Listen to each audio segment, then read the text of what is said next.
Hi, everybody, and welcome back to another episode of Father Knows Something. We want to welcome you back.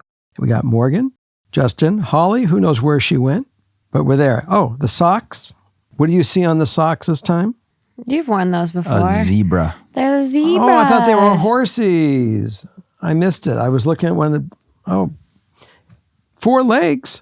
Yeah, they're zebras. They're shaped like horses. Four-legged. They got the stripes. So we do invite anybody that if they want to send socks, we posted the address and you can write a little story about them. Okay, let's get a roll because tonight's a different kind of show. Why is that, Morgan? Yeah, so a lot of these stories that we have for you guys are really important that we bring light to and share them with you all. But that being said, we, at least Justin and I, when we were going through them, felt like we were definitely very underqualified, maybe even unqualified to answer some of these. But we do want to get them out there because there could be listeners that have gone through something similar or the same thing and can go to YouTube or Instagram and leave your advice, your comments. So we thought we would do an episode today that's not so much about our response, but the stories themselves. And like the name of the show, Father only knows something. He doesn't know everything. So this is really to let you know that sometimes we don't have the answer. We may have a thought, but there are other people that will have thoughts also to help with this or a better direction to go. Yeah. Okay, so are we ready? Let's get after it. Let's go. Let's do it.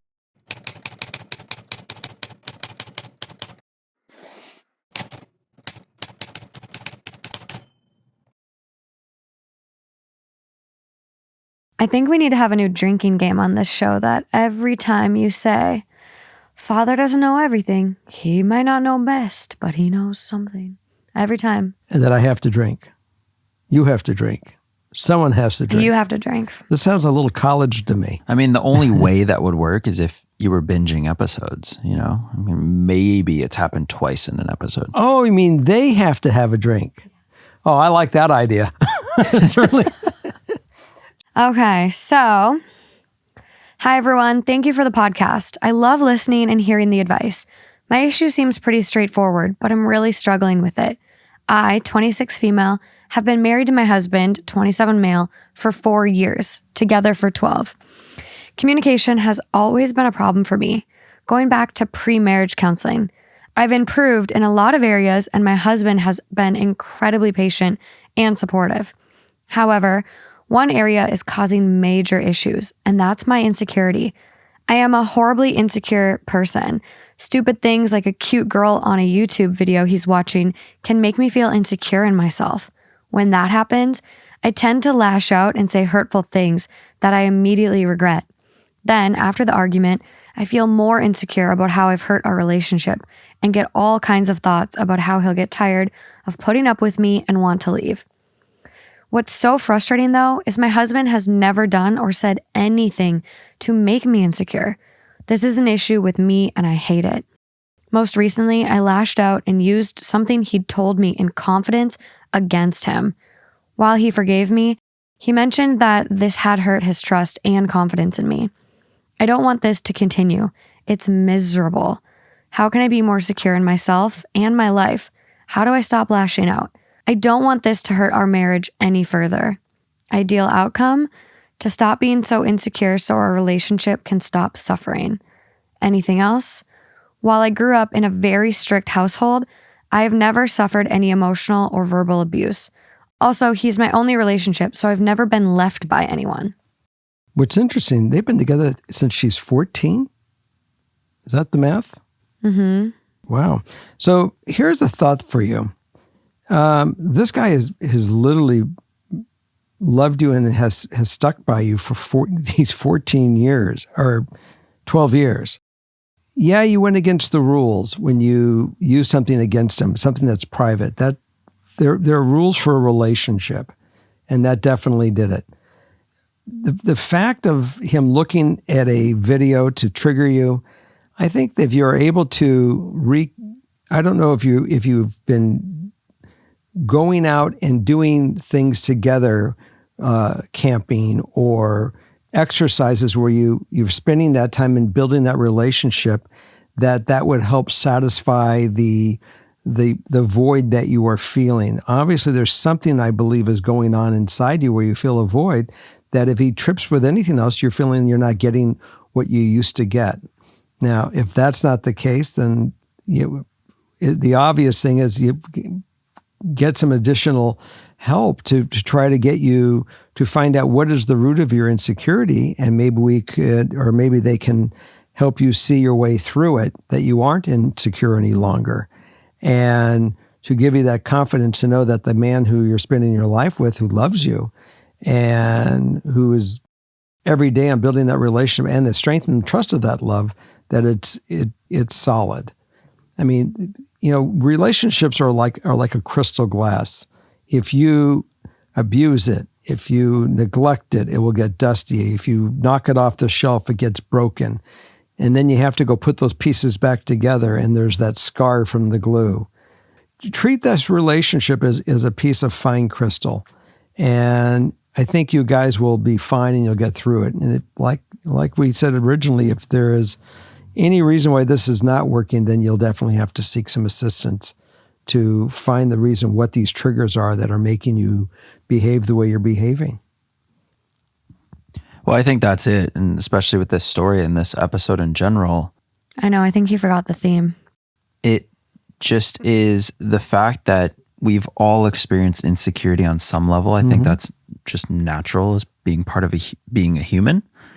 But when you so clearly can recognize your problem and say, it isn't really, it's not my relationship, it's me. Like, I'm having this. I know the feelings are not healthy, and I know I know I need to get it fixed. So that's why in this one, it just feels like I wouldn't even really know what direction to point you in, because I haven't had that experience to even say, oh, maybe try this. But this is definitely let's try some therapy. And someone who has experience, and a lot of clients that have been through these feelings, they're going to have the procedures and thoughts to go through. Yeah. The tools. This is the perfect example of this theme. Yeah, it definitely is, because I completely agree. We all have our own insecurities, and we all can be self-sabotaged by them at certain points. But the fact that she recognizes how much it's affecting her, to the point where even seeing her husband watch a YouTube video, and if there's a cute girl in the YouTube video, she becomes irrationally insecure and starts fights and does stuff like that. So it's like, that is not healthy. That's not healthy at all. And you're to the point where you are going to push him away with this behavior eventually. You're already using things he said to you in confidence against him, which is probably the most hurtful thing you can do when someone loves you and trusts you. So that's why this one is in this theme, because this is truly a individualized therapy is going to work wonders. And then I think some couples therapy would be great as well. You find out when you have issues, there's your conscious and your subconscious. You can't sometimes work with your subconscious to knock those triggers off at first without recognizing the tools with some assistance to help you get through those. So consciously you can watch your behavior, but subconscious, you set yourself up for these triggers, and that's what you really want to figure out, what's causing those subconscious triggers and behaviors. Yeah, and we all have intrusive thoughts, and so you need to work with a qualified therapist that can help you reframe those intrusive thoughts. And so every time you have an intrusive thought, you go write something positive about yourself in a journal. I hear this, and there's a extreme lack of confidence in herself, in her relationship, maybe in other areas of life, and that's kind of like having this domino effect. But this is truly right in that. I think individualized therapy could really help. Yeah, totally agree. Okay, moving along. Okay. Hi, Jerry, Justin, and Morgan. Love both podcasts. You all have carried me through some lower points, and I couldn't be more grateful. Hope you're all doing well. I was hoping to hear your takes on an ongoing issue I have at work. Just to give some context, I am a veterinarian and just graduated last year after going through university and vet school straight after high school. 8 years total. I work with all types of animals, pets, exotic animals, horses, and farm animals. I live somewhere pretty remote, so my place of work is the only veterinary care available for a large area of small towns and vast countryside. This means we get folks of all demographics as well. I wanted your advice on putting work aside when I am not working. I am salaried for a 50-hour work week, but often end up doing closer to 75 hours. So I want to make the most of the free time I do have. I just can't seem to put every interaction out of my mind. I try to be really clear and open with all of my clients, which means trying to be thorough and understandable when I explain medical issues, but also being open about finances since medical care can add up and I understand we are all struggling with the cost of living at the moment. I do often get good feedback from my boss and clients about my communication. No matter what I do, and even if I end up being able to help animals, I get constant backlash related to finances. When I prescribe necessary meds, I am just a fink trying to make a quick buck. If I prescribe food, it's only because the company must pay me per bag. Not the case. Or I am clearly suggesting unnecessary surgeries just to make money because Google said so, etc. When in reality, I spend most of my monthly income on rent, living, and the rest on loans. I am $300,000 in debt, and these types of comments are weighing on me. I drive a crappy Toyota, scrimp and save in every way possible to try and make a dent in this debt as fast as I can. I would never suggest unnecessary things because I made an oath to animal welfare, but also because I try to meet every client where they are most comfortable when trying to come up with treatment plans. I don't know how to put those comments aside so that I can keep doing my job, but also enjoy my job. Sorry if this is a ramble. I am not sure I am wording it well. There are just some days that my medical success with patients are overshadowed by a bill, and then I just get home at 9 p.m. most days and think, why is my time seen as so useless to clients that I shouldn't have to charge? I went through 8 years of higher education. I am a doctor. I can do surgery, consult, deliver animals, do a full workup in one day, and I constantly stay late just to sit with patients in the hospital and watch Netflix with them because I want to keep an eye on them and make sure they are okay before I go home for the night. None of this ever seems to be enough, and I'm losing the passion I had for this job. And I only graduated a year ago. Just wondering if you guys had any ideas on how to leave work at work. Well, you've had vets before because of your horses. So many. You want to start with your comment or not? And I'll take up the end. So we've been having some really bad health issues with my horse, Honey. She has crazy allergies. She's allergic to fly. She's allergic to alfalfa. I mean, you name it, this horse has issues. She recently was diagnosed with Lyme. I've had a pony that has Cushing's and has foundered. And let me tell you what all of these medical issues with my horses have in common. It was impossible to get a vet out. Like when Honey had Lyme's recently, she still has it, but when she was unable to walk, so bad, my mom could not get a vet out for 3 days. So let me tell you, you are so needed and crucial. And if you want to move to Duluth, Minnesota, you can be my vet. But no, you should not feel bad for charging people. I think you're always going to have some kooky people out there that just don't get it or they're cheap asses.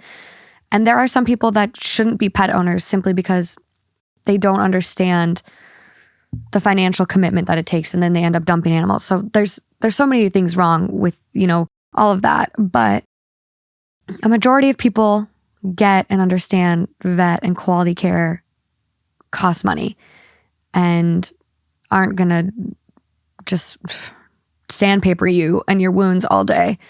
And honestly, if anyone talks about the dog food and you getting kickbacks and stuff like that, I would literally say, go look in the parking lot and see what I'm driving. Trust me, sweetie.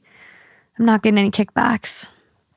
The only thing I thought on this one is it is so hard for me to see someone that is so passionate and so right for their role and so perfect in it and freaking stays late with Netflix. And just goes above and beyond and then is so discouraged because people just don't value it. I think I just hate that it happens so much in music. You get tossed around like you were a computer program that just whipped up a quick little song. People don't realize the hard work that goes into things. I mean, you even see it on small scales for all those like craft TikToks. And they're like, this is why I charge so much for my work. Yeah. It took 30 years of experience to get here, blah, blah, blah, blah, blah. And it's like, she's been in school for 8 years, has $300K in debt, and is working 25 hours of overtime unpaid every week. Yeah. Like, she deserves every penny. So this is the way that I see it, and this might be something that will help you. I've always felt when like dentists and other doctors, they shouldn't be the ones to send the bills. They are there to do the duty. The office manager is the one that calls up and says, the doctor's coming out, and this is what they're going to do, and these are our charges. And as much as we like to do things for free because that's the way, we want to help animals, the bottom line is that all this costs money, and we want you to be respectful and understand that they're going to come out. This is what it's going to cost, and if they have to do there are charges for these services, and whatever they have to recommend, they're only doing it for the best interest of you, your animal, and their health and happiness. And let that be the preempt for you to get there, so they don't dump on you when you walk right in the door. You have to actually take it on the fact that you are there to save the day, and the office handles the charges. They can't put it on you. You are simply there to do the service. Because you've only been at it for a year, you haven't gained the respect of these people that you're going to that have looked on the internet and live there to say, veterinarians take advantage of the people by making them buy this bullshit dog food, and they do this charge so they can make money with the drug companies, the kickbacks. There is so much negative press out there that in some cases it might be real, obviously not applicable to you. So that's why you have to kind of remove you from that ability of getting that attack and just let the office manager take care of this. Your business will be better, and then they handle the collections.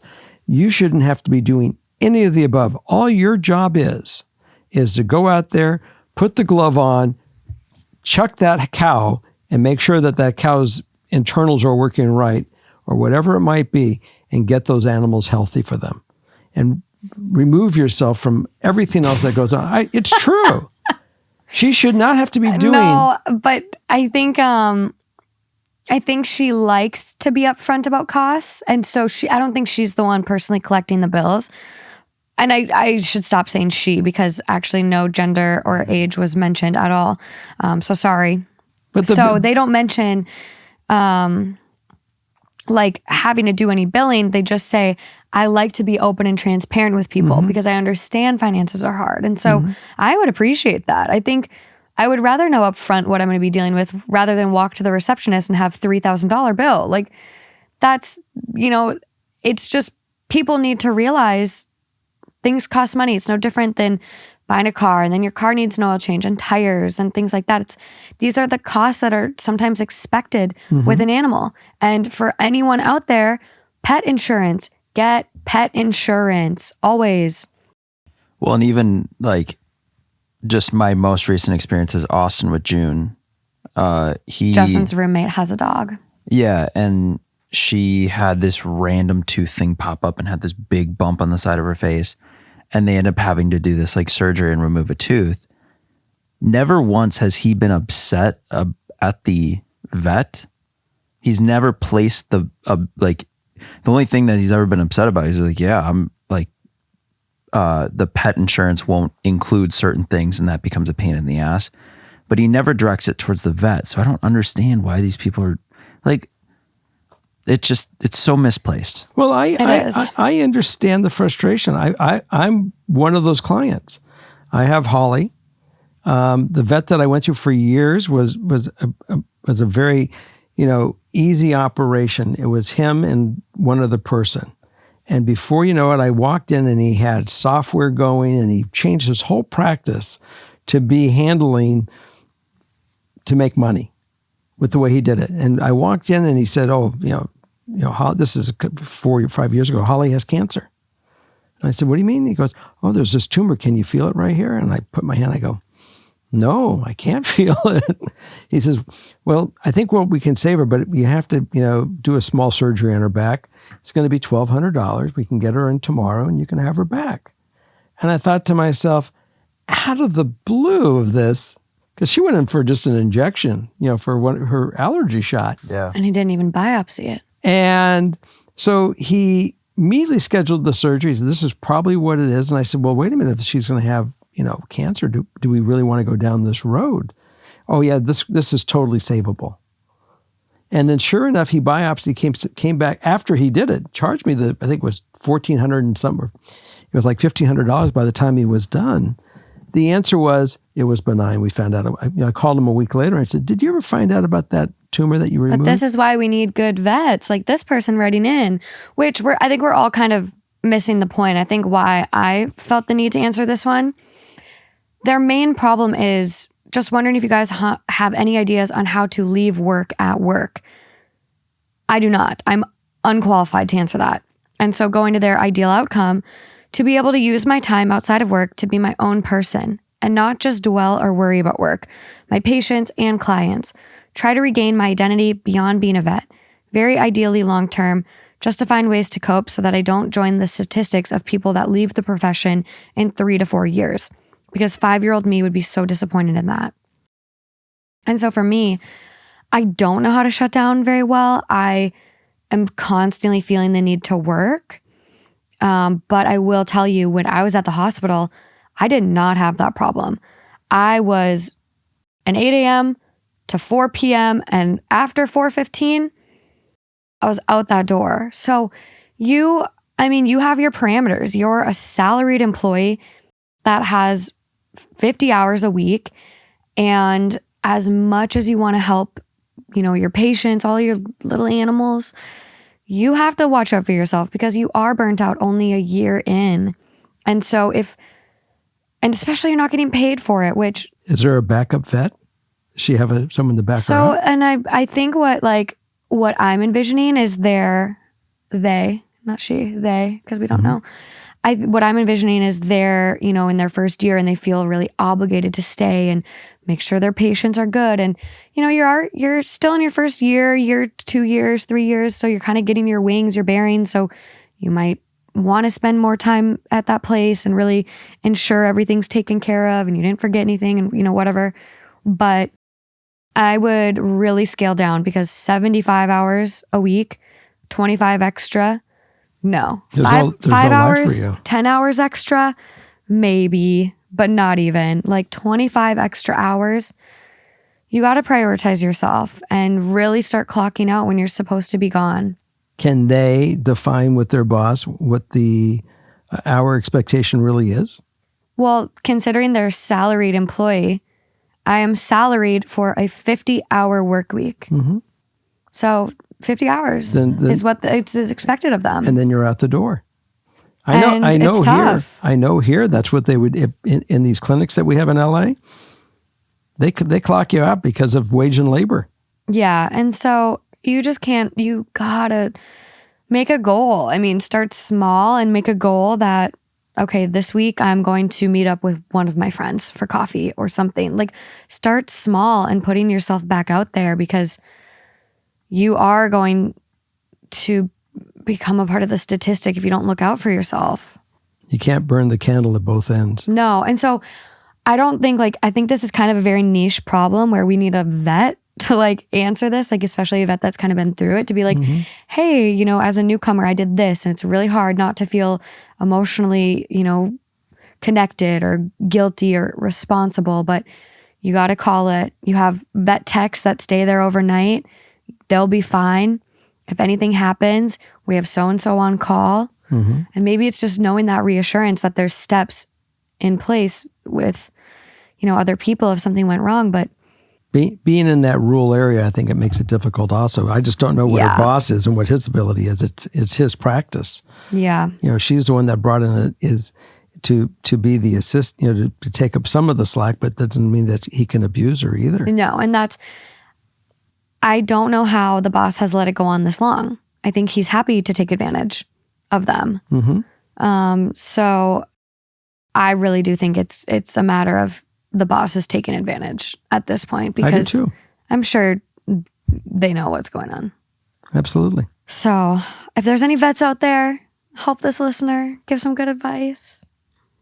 Also, horse vets that drive around with their truck and all their stuff, maybe you won't feel so inclined to stay at people's houses. So maybe that's an idea versus being in the clinic. True. You're forced to be done after your day. Traveling. Yeah. There's not a lot of vets. Like, there's a shortage of vets, especially in rural areas. So Yeah. you are doing amazing work and don't feel guilty and take care of yourself. Okay, I'm done blabbing. Trigger warning on this one, you guys. It does mention talks of murder and stalking, and it's a little heavier. Hi, Jerry, Morgan, and Justin. I, 21 female, have lost a friend about 2 months ago. She was murdered by a guy who had been stalking her for 9 months prior to her death. When she told him once and for all that she wasn't interested and to leave her alone, he bought a gun and shot her, and then himself. We weren't very close friends, and we had only been in touch sporadically ever since I switched to a different college, but nonetheless, I'm in complete shock and incredibly sad about what happened. Ever since she passed away, I've been so scared for my other loved ones. Every time something doesn't go to plan, I start to worry, and all those crazy scenarios start popping into my head. My dad went on a bike ride and lost his phone. He went back looking for it and returned home an hour later than planned. I was convinced he had had an accident and died. My brother's girlfriend left him abruptly without any explanation. He left the house and said he'd be back in 30 minutes, but hadn't returned even hours later. I was lying awake the entire night worrying about him, maybe having taken his own life because of the breakup. It's completely normal for adults to do their own thing and maybe come back later than anticipated, but it's driving me crazy and is sometimes almost paralyzing. I can't concentrate on anything else or go to sleep until I know everyone is safe at home. Any advice on how to overcome this fear and live a normal life again? So, this is the insecurity that you have because of the bad experience. And you're right. They need to get some assistance with it. Mm-hmm. I just know that we are living in a world where things are happening every day, and we never know when we leave if we're really coming home. But you can't let this control your life and your daily comfort. And I think what happens is maybe if you do get assistance, they'll be able to help you be able to accept life as it is and know that we live day to day. And yes, the probability of us coming home, very high, and not coming home, very low probability that we're not going to be there. But it's possible. We saw accidents the other day that are tragic and they're unheard of. Let's not trigger her anymore. But But it's life, and we can't take our daily ability of going through life and let fear rule our life. We have to live life. We have to function. We have to do our other daily things to enjoy our family's company, our friends, grow from each other, and take the positive side and not dwell on the few crazies that are out there. There are people that are crazy that are out there, but we can't control it all. no, so I think therapy would be absolutely amazing. You do really sound like you have PTSD, and a therapist or psychiatrist would be able to diagnose you and then give you the tools, and maybe medication would help. I mean, there's an abundance of different paths you could go down with that, but I think therapy is the first place to start because, no matter how close or not close you were, to have someone's life ripped away from them in this manner is terrifying, and it's a lot to deal with, especially at 21 and trying to move forward from that. So I think therapy would be absolutely amazing. And therapy is not just deal with drugs. It's really dealing with the subconscious and the circumstance. And they also use tools like hypnosis to help get your programming, those wires that you're working in fear, to go in to be able to handle functions of life and what goes on and risks in life, but to not let it own you. Yeah. So that's really the place to begin and see if you can find that assistance and that help. Yeah, it's definitely amazing what can come from therapy. I do relate a little bit. I used to go in my dad's room every night and make sure he was still breathing. So I do relate a little bit, but luckily he got a girlfriend and now I feel like she would let me know if he died in his sleep. So I don't have to go check and make sure he's breathing every night. So I get those feelings, and however irrational they may seem, because I mean, you do rationalize it. You're like, I get adults have their own things. And so that's what makes me really think you're dealing with some PTSD, because it's just so, it just is. Like, you can't explain why you feel that way. It just happens and you get scared and whatever. So yeah. Well, and that's what relates it back to the first story, is she completely recognizes the problem and understands that these fears are irrational, and that, I mean, she's even saying like, I don't want to live this way. Yeah. It's not fair to you. You deserve a happy, healthy life. So just invest in yourself a little bit with some good therapy. And if therapy, it's kind of a work in progress. Like, you might not click with your first therapist. Don't be scared to move on, and really find someone you mesh with and understands you. But it can be very rewarding when you find the right person. Yes. And sorry for your loss. Yeah. So sorry for your loss. That's Tragic. Okay. Moving along. Okay. How do I deal with my best friend of 15 years who is codependent on me for her health? I am a female, 33, and I have a friend, 33 female, from middle school.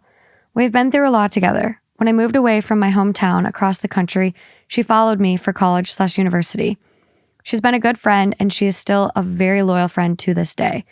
The issue is she's very codependent on me for her health, and she is fairly argumentative and confrontational with myself, my friends, and my family. She has been more or less adopted into our family due to distances from her own. Now that I have given you some background, I'll explain the current situation. A few years ago, my friend was diagnosed with diabetes. It took a significant amount of pushing from me to get her to get it checked on, because she was very unhealthy and I recognized the signs. When she was diagnosed, she called me freaking out.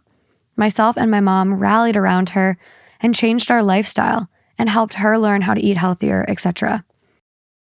Every time she had significant health challenges, it would be me verbally harassing her to see the doctor. To be honest, this translates into her personal life. If she has an unhealthy relationship, it takes me basically yelling at her until she does something about it. I know it's not a great way to help someone, but it starts off with calm convos and escalates into frantic yelling, cussing. I am worried about her health. The thing that makes it so hard for me is she's super argumentative, but she hates direct conflict. She hates it when I confront her about her behavior. She shuts down and it just turns me into lecturing her, which I hate. I don't like being that person. Eventually, I gave up and stopped confronting and telling her things that frustrates me, because the behavior seems to resurface one way or another. Because I stopped communicating with her, I started to become more snappy and sharp with her when she started arguing with me. Eventually, she got angry back at me for being snappy at her and broke down crying in front of me. I explained to her why I was snappy and apologized, but I also said I just can't keep being the one pushing for her to keep up on her health. When her sugar levels drop, she becomes confrontational, and it's just hard to not lose my shit back at her. But I also don't want to argue with her every single time to eat or keep her levels up. She told me she couldn't really change that about herself. She's not as self-aware as I am. I asked her how we could solve this, and she said I should just put a banana or something in her hand. ... Even just typing this out makes me so mad. I just heard, quote, I would like you to actually be more intrusive when it involves my health. Anyway, I'm very unsure what to do with this relationship. I have a lot of resentment, but she is also a very loyal friend that would give me the shirt off her back. Ideal outcome? My ideal outcome would be to have a relationship with her where I don't have to push her to care for her own health.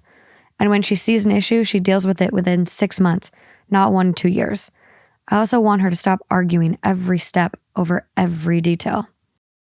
I find this to be a very, very enabling relationship, dysfunctional on every single level. And I hate to say it, that part of the problem is you. And you're going to have a discussion with her to let her know that she is an adult Go to the doctor. I think there are tools out there today regarding diabetes and monitoring your blood sugars consistently. It goes right to your cell phone. It sends you warnings. It depends on if you have an indwelling pump or not, or indwelling monitor system. But there are ways that people have to take control for themselves, and they can Absolutely. monitor. And Absolutely. It's not up to you to be her caretaker. That's not her friend. There's two different job descriptions, and you are actually making your life with whomever you're with dysfunctional doing this, because you're not being able to give the time that you need to give for a normal, healthy relationship. If you even have one, it becomes difficult. Yeah. So this is up to you to get worked out first for you. And as far as her, she needs medical assistance to train her how to do this. And if she can't do it and she's too emotionally crippled, then again, back to the conversation, emotional help to go help her get to be self-reliant and grow to the part where she can handle her daily life on her own. Well, and the part I think where this becomes too big for us is then if I just guess, hearing that, what then in my mind, if I came from this writer's perspective, is I'd say, well, what if she doesn't take to any of it, argues against it, and then just blatantly starts disregarding her health to almost force me to help? Because that's almost what I'm getting from here, is that this person will let themselves kind of fall to pieces and I need to be there. Otherwise, something terrible will happen. Meaning that she will die because no one took care of her. Or yeah, you can die from diabetes being absolutely unmanaged. Right. And so, right. Or you end up with a very, even worse other conditions, whatever. Yeah, you can end up with no legs, no feet. And so that's where I don't even know how to answer that, because when you get someone that's that defiant like that and you feel like you're the only string holding them up, it's a lot of burden to carry. Right. Well, and that's what makes me think our listener, and who wrote in, doesn't have a very strong sense of boundaries. And I look at this and I'm like, this is very enabling. You are unable to draw boundaries with your friends. You are unable to remove yourself. And that's what you need to do. One, she needs to be shown the reality of what she's going to be faced with if she leaves her diabetes unmanaged. And I don't know if this is type 1, type 2. I'm feeling like it's type 2 because lifestyle changes really helped. But the amount of patients I had, a lot of my strokes were caused by unregulated diabetes. A lot of my my amputee patients, foot's amputated, legs amputated. Hands amputated, fingers amputated. I had people that had one residual limb left, one hand, and the rest was amputated from their diabetes being unmanaged. Mm-hmm. Is she aware of the reality she could be facing? Well, does she know? And if she does know, it is time to remove yourself, because you slamming your words at her, it's not working. So maybe she likes the attention from you. I think individual therapy for you might be good to help deal with confronting some of that guilt you might have, learn how to set healthy boundaries. And she needs some help too. And there's OT you can actually get, occupational therapy, where someone could help her with medication management. And she could go in and learn all about, how to manage her diabetes, how to manage her medication, her insulin, monitor her glucose levels. There's so many things. There's so many free, amazing free programs where you can go in and work with chefs, work with other people who have diabetes. She needs to get connected to some groups, and it can't be you. You got to be done. I look at this thing as that not only is she physically sick with the diabetes, she's emotionally sick, that she is self-destructive. And she finds that when she can come to you, you're giving her the attention. And if she's not getting the attention that moment, she subconsciously may be self-destroying herself to go into these diabetic issues. That's what I'm like. I think that's why I'm like, this issue is huge. Right. This is a really, really heavy, deep issue. We are not we don't know enough, and we're not qualified to really. I agree. Go down this fully path. Agree, but we are. It's obvious that this woman's got to get in for emotional help. Absolutely. There's no way about it. I mean, I've witnessed these behaviors in my 65 years, and she's got to be, it's up to you to cut yourself loose from this responsibility and get her into a shrink or advise her for it, because if she kicks back, it's up to her. It's you make the recommendation. You say, hey, I cannot be your crutch anymore. I'm putting myself in a bad position. Mm-hmm. I'm tired of reaming on you and having it go nowhere. I'm done. I'm setting a boundary for myself. I will not talk about your health anymore. I have done all I can for you. Here are some last little resources, but after this, I'm done. Right. How many years has this been going on? I mean, they're 33 now, and sounds like they've been friends for years. And it sounds like it's not just the diabetes, though. I mean, she followed her across country for university, which makes me think she's dependent upon she's emotionally, physically dependent on you. And that's a lot of weight to carry. There's like, I use the word enmeshment, but like, you guys are enmeshed. This is not a healthy relationship. Not in the least. So, therapy. Therapy for both of you to get healthy. Yeah, definitely. At least if you can't get her to get herself healthy, you can at least get yourself healthy. Yeah. And that's the most important thing right now. You have to put your own oxygen mask on. Like on the airplane, breathe for yourself so you can at least survive it. Otherwise, it's going to bring you down. Absolutely. If there's any listeners that have dealt with something like this, let us know what worked. Okay, Justin, you ready to read? Yes. Hi, Jerry, Justin, and Morgan. Love both shows. It truly feels like I'm talking to a dad and a friend.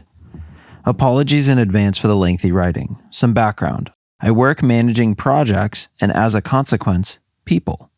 In the last couple of years, I had to manage a person with a depression diagnosis. My company is amazing to understand when it comes to depression.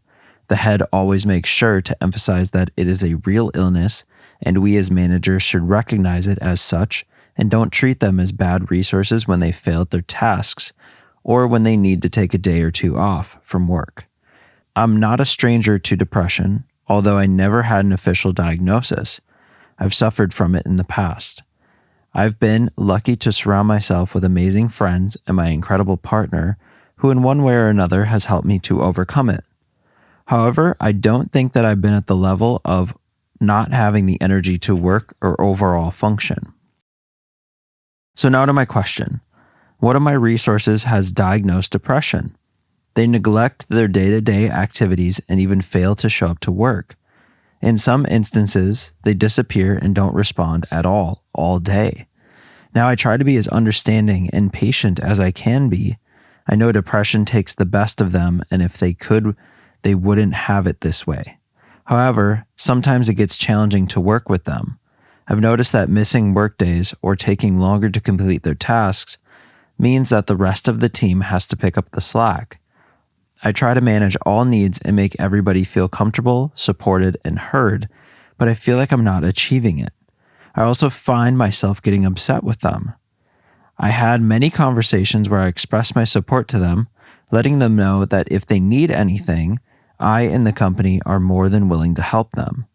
The only thing I ask is that if they feel like they're not on their best day, send me a message so I can organize the workload. They say they will do it, but it keeps happening and they disappear without notice. My ideal outcome is to know how I can be the best support to this person, but also balance a healthy relationship with the rest of the team. How can I manage when the team is upset about all of the extra work? This to me sounds like a business, a regular entrepreneurial everyday business. And businesses have to have expectations and accountabilities. And if someone has an issue with depression and they are to try to maintain this employment and the employer wants to maintain them, there has to be a defined expectation. And if they can't stay with that expectation of showing up and going to work, then they have to go on sick leave. And they may have to offer either sick leave. It depends on what the owner can afford. But for most people that want to stay in business, they can't pay it unless the insurance is going to take that up. If you want a job, you got to go to work. And these other people shouldn't have to take over for this, take up that load. And if you want to be a good manager, I think you have to figure that one out in your rules. I mean, it sounds hard, but there's some reality. You can't depend on everybody else because, 4 or 5 people are coming to work and they all have their depressions. What happened? Everyone says, I was depressed this day. I can't come in. You have to have this predetermined, or the person just has to go on, get emotional help, get help with his depression, get help with if it's meds or whatever it might be to get him stable where he can come back to work. I mean, I think that's really, obviously this is a very complex problem. You have a lot of familiarity with someone who struggles with depression and mental health issues. I do. That is highly medicated, now transitioning off medications with their doctor. However, they have a very difficult time holding a job. Correct. And so I think you say that, but there's so much more that goes into this. Like this person's health insurance and the way they get mental health care could be provided because of this job. So to say, hey, you need to go on a leave and this and that, it could be even worse domino effect. So let me ask you a question with that. Do you think that it's the employer's responsibility when they hire somebody and they say, I have an expectation, you have to show up. And the guy says, I can't show up. I have issues with depression. And the guy who's going to employ him would say, I have a business to run. I think the boss is being very, very accommodating. I think that's great. I don't know. And that's why it's in this theme. As a manager, there needs to be some sort of accountability. Like, hey, this is your 3rd time not, letting me know.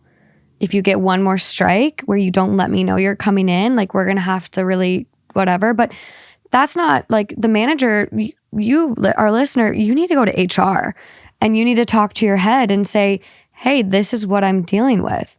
I have an employee that drops the ball and, they are really struggling with depression. However, my team is becoming very discouraged and it's not fostering success for everyone. So there's ways to deal it. Maybe it's moving that person to a team by themselves. Maybe it's changing their role. Maybe it's demoting them a little bit to something less intensive, but it's not something. It might be. I think it's talk to HR in your head. I think that the protocol of what is set up for, there was a word I had and you were speaking and I didn't want to step on you and I knew I would lose the word. I'll come back to you. What was I talking about?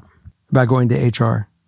And it really is the fact that they, this has to be defined within their policies on how we're going to deal with this.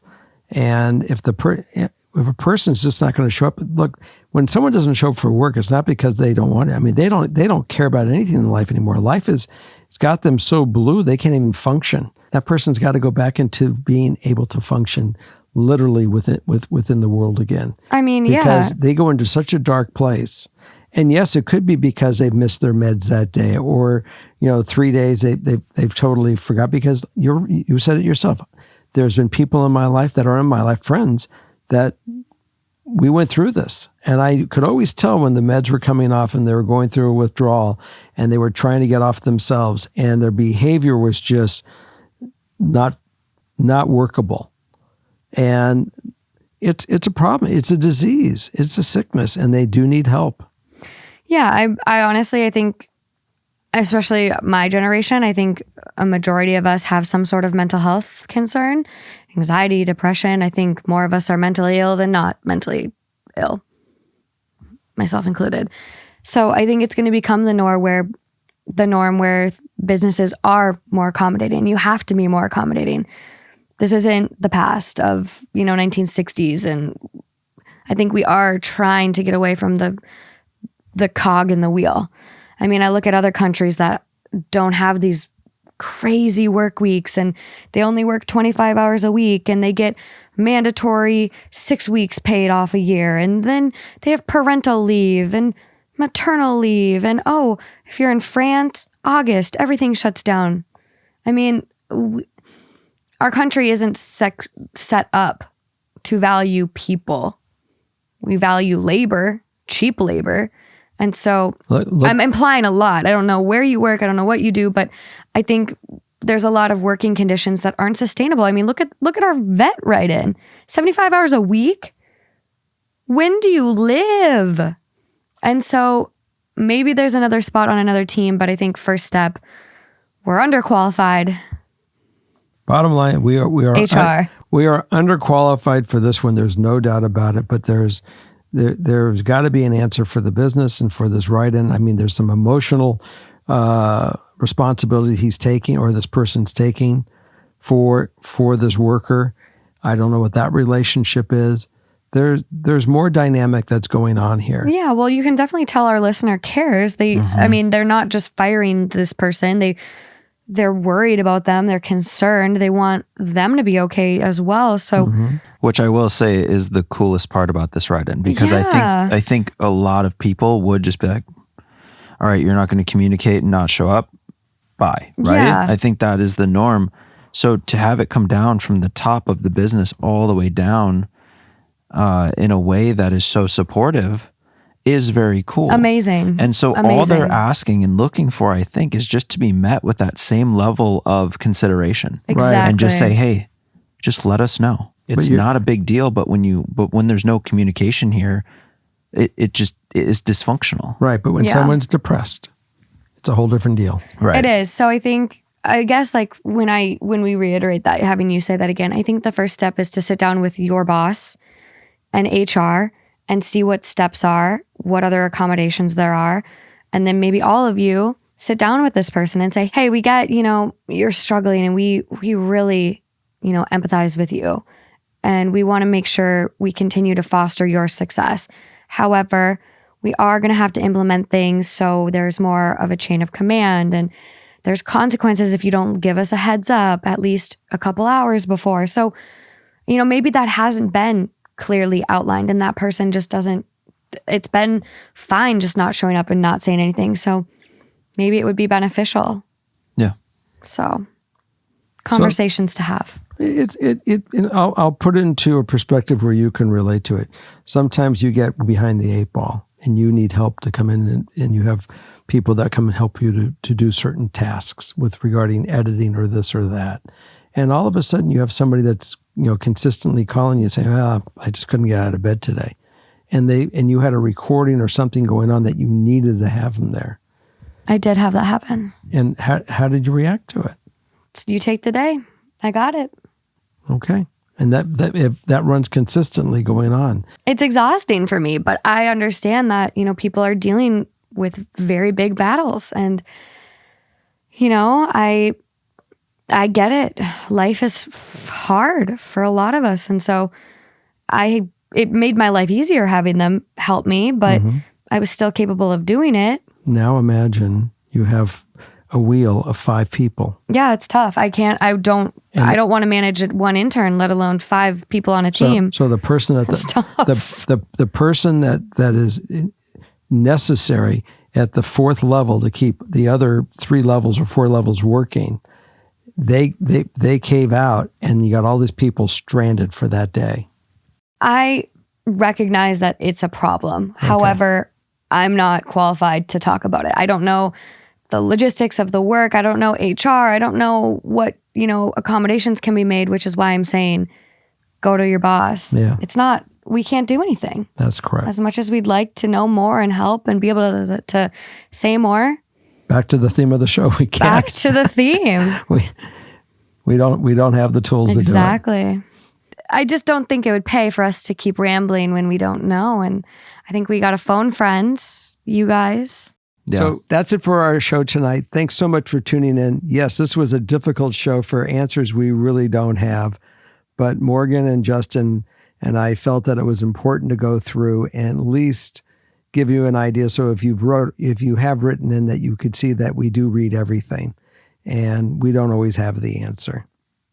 Yeah, we try to read everything. We're only 2 people going through the stories. So if you've said to us, hey, I've written in, I haven't heard my story. We're very behind. A lot of you are writing in these days, which is amazing and so, so good. But Yeah. I think we have like 300 that we haven't read. So Thanks again. we're getting there. Thanks again for showing up and watching us and bringing us back into your life and becoming part of ours. So we'll see you next week. Bye. Bye. Good night.